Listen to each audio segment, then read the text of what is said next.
and the government has added Turkey and Poland and 2 or 3 Caribbean islands, Bonaire, Sint Eustatius and Saba, from the travel corridor this week. So they've been removed. This means if you arrive from these destinations from 4 a.m.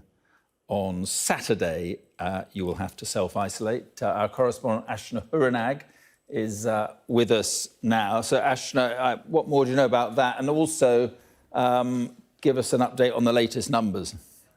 Yeah, sure, Mark. So we've just heard in the last few moments, breaking, as you mentioned, those new travel restrictions being introduced for those countries, as you mentioned there. Probably the biggest shock, I think, is that possibly Turkey on that list. We weren't expecting that, but Poland, we potentially were expecting that to happen. That's because the cases there have been rising consistently. That announcement coming from the Transport Secretary, Grant Shapps, saying that if you're coming from Poland, Turkey and those other islands in the Caribbean, you will be required now to self-isolate for 14 days. That is because all of those countries have seen their 7-day infection rates pass 20 per 100,000 people. Therefore, it's rising above the government's deemed safe threshold and therefore triggering these new quarantine restrictions.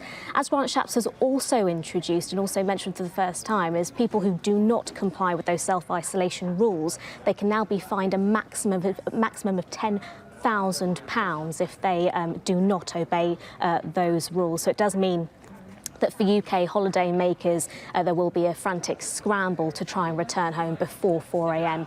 on Saturday.